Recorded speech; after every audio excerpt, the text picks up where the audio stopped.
Today here in the studio, we're checking out the brand new Cubase shortcut keyboard from Editor's Keys.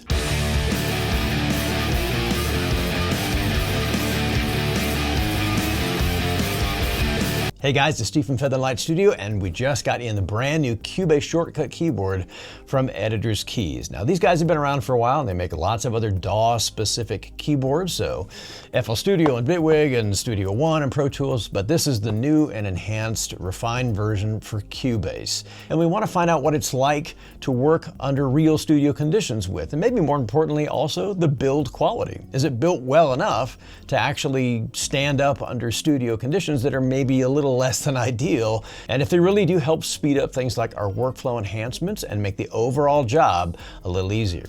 Powering and Bluetooth pairing of the Editor's Keys keyboard is super straightforward. You simply plug in the included USB-C cable into the back of the keyboard, and there's a small charge light on the upper right-hand side of the keyboard. It's a little dim, but it's red when it's charging and green when it's full, and a small power on switch on the rear of the keyboard. Once this is powered up, you'll see the first of the 3 available Bluetooth channel buttons starting to blink. This means it's waiting to be paired. Once your device discovers it, you simply hit your device's connect button and you're good to go. And the Editor's Keys keyboard can be paired with 3 different Bluetooth devices in total. This turns out to be incredibly handy if you're working on different systems and you need to jump back and forth. You could switch to channel 2, for example, and jump to a mobile device, and then switch to channel 3 and jump to a laptop. And this is something we do several times a session, as we'll jump back and forth between our tracking room, our mix room, and our mastering equipment, all on different systems. One thing to keep in mind, that when used wirelessly, this is a Bluetooth connection, and like all Bluetooth devices, depending on your environment and the amount of interference in it, you could experience some latency. So for the best possible keyboard response as well as backlight consistency, you might want to use it on your USB-C port, especially considering that the uninterrupted working time of the keyboard without the backlight is about 100 hours. But if you use it fully with the backlight, you're down to about 5. So under heavy studio use, you're definitely going to be charging this on a nightly basis. All right, so let's talk a little bit about build quality, because that's one of the, I think, big things for me as a studio owner, is owning gear that has a ton of bells and whistles but isn't built well enough to actually use them for very long. And I gotta say, this is definitely not the case with the Editor's Keys.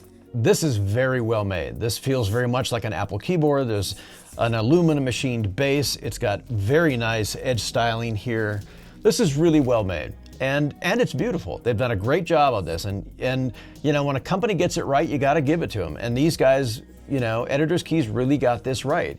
It's lightweight enough to be portable if you need it to be, especially for mobile guys with laptops.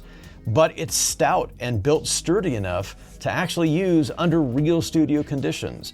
If this was an all plastic keyboard, I promise you, the ones we've had in the past didn't last very long because of that very reason. This is not the case. This is well designed and it shows. Overall, the feel of the keyboard is very much like our Logitech MX keys. So if you've had one of these before, and a lot of studios use them, you'll feel right at home in that regard. The action of the keys is deep enough to make it feel like you're actually typing on something. So it's very kind of Apple-esque, and it's got a nice sort of textured surface on the keys, so you're not sliding around on it when you're talking about having to use it as a typing keyboard, not just a shortcut keyboard. And I think that's really kind of what makes this work. The keyboard backlight feature has 3 different intensities of brightness, and thankfully Editor's Keys gave us its own dedicated brightness button, and it's not using another keyboard button, so it's not like a combination of keystrokes. So you're not accidentally turning the feature on or off. And the overall light itself, it actually shows through the keys in this kind of soft, pearly sort of luminescence. So it's not glaring like a lot of other keyboards are. So you can, even in the dark, you can clearly see all the typeface, all the keyboard shortcuts.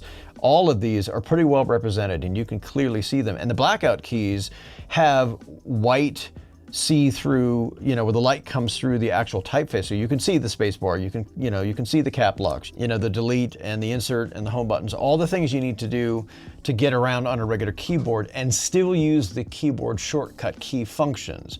So I think in that regard, they've done a really nice job. And these guys have been doing this long enough to understand, you know, the importance of just navigation, getting around the keyboard and using it as a tactile device in a real world scenario. I think in that respect, they've done a great job here. The Editor's Keys Cubase shortcut keyboard is organized into several different color groups to make getting around on it a little easier. And the first one is all the black keys. Now, these are your standard hardware-related computer controls, so things like cut, copy, and paste, and escape, but is also your backlit controls, your monitor controls, and your Bluetooth controls for the keyboard. The first color group is pink, and this is your numeric keypad. It also covers some of your transport controls, as well as some of the marker navigation controls and cycle and record. Next, we have the green group, and this is going to control your general view as well as navigation. So you're going to have your zoom controls here, as well as things like part selection. The yellow group is going to be our main toolbar. This is where you're going to step through and select your most commonly used tools in your toolbar. Next up are the light blue keys, and this group is mostly going to be track event navigation, as well as track event selection. Followed by the dark blue key group, and this is mostly going to be event editing. So whatever selected event you have, this will be event edit and organization. That group is going to be followed by the orange group, and these are going to be all of your record and playback essentials. So anything that controls the recording and playback process. And the final group is going to be red, and these are simply our 2 shift keys that allow you to modify another group or color. Now it's time to take all the info and put it to use in a real-world project inside of our DAW. All right, we're inside of our project that we're working on currently at the studio. This is a blues project, and we have the project start set up right here. And we've got some navigation points set up already in a marker track, and we've got some cycle markers set up for a guitar solo. So from here, we've got the intro.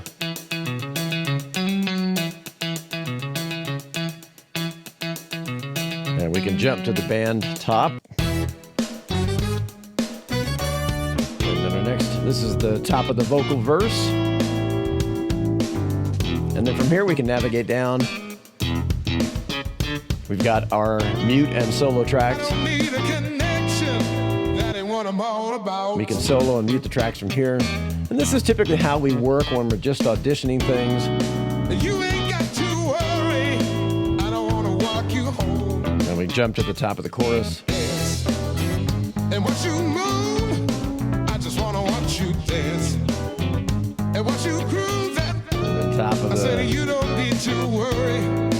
I don't need a thing. So via the shift bar, we have direct access to all of the marker positions right here on the board. This is super handy in a bigger project like this, where we need to jump back and forth between things like the guitar solo.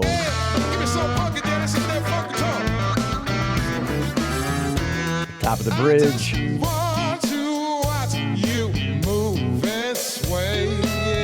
Outro after the solo.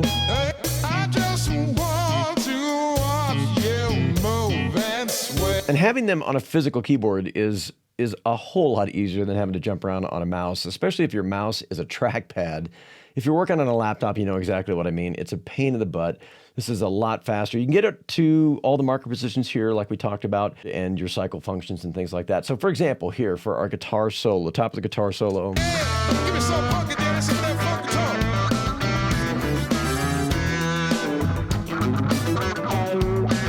This, if we turn on our loop feature right here on the dedicated keyboard band, it'll simply loop around and allow the guitar player to play as many tracks if we're recording. And in this case, since they're already recorded, we can buzz down to just that guitar solo track itself, and we can listen to it in context.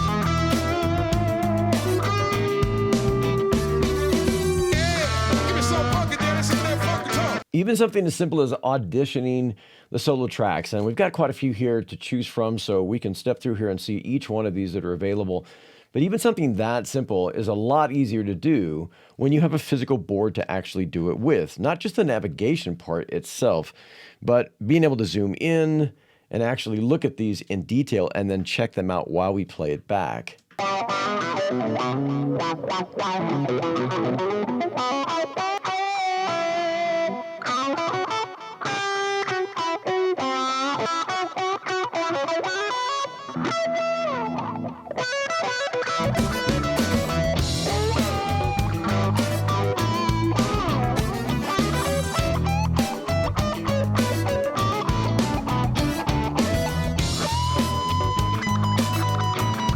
that's nice. That's a really nice section right there.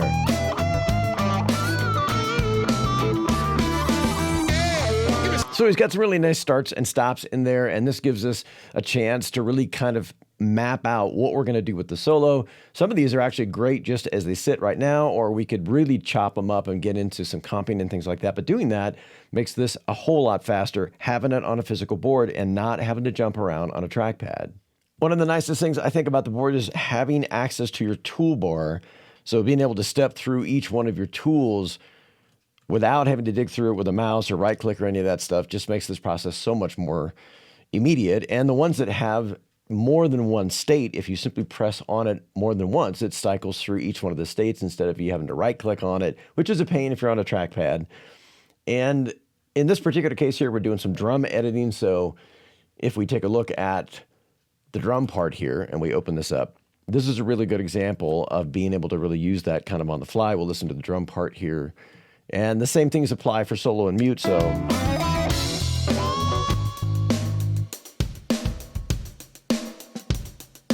all right, and you can hear kind of the hi-hats a little bit off in spots since this was actually played from a MIDI drum kit. And so, you know, in this particular case, being able to select the tool you need immediately for the job is really handy. And in this particular case, we can just group select all of these guys and then quantize it directly to what we need. And we end up with a nice tight part.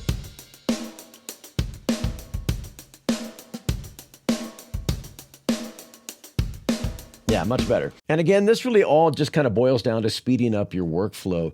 This allows me to use a lot of shortcut key commands that I probably wouldn't ordinarily because I didn't commit them to memory. And here, they're right in front of me. They're on the board. Super fast, a lot easier. Who do I really think this is aimed at most?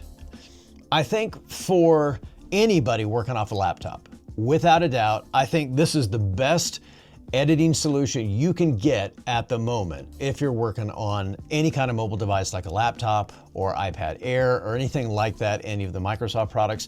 Without a doubt, this is going to solve more problems than just about anything else right now. In terms of a static circumstance like this, in a studio where, you know, we're not moving around and everything is basically on the desk all the time, and you're jumping back and forth, maybe more specifically from things like Photoshop and Lightroom, and then you're going to jump right into a video editing program like Final Cut or Premiere, and then you're going to jump back into your DAW.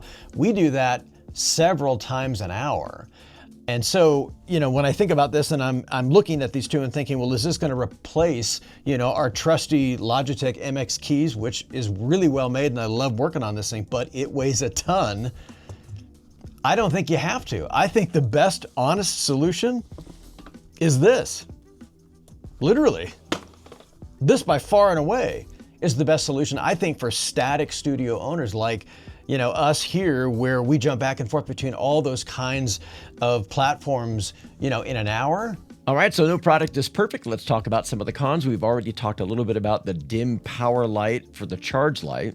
The one thing I really would love to change on this keyboard is the ability to lengthen the timeout control. Now, I understand why they have it, obviously, to keep the battery from running down, but a lot of times during a session, for example, when you're working, you know, and you're referring to the keyboard or you're looking at a particular combination of, you know, of shortcut keys or whatever, and you're talking to the artist, a lot of times by the time you come back to the keyboard, or you're just glancing at it to explain something, it's already powered off.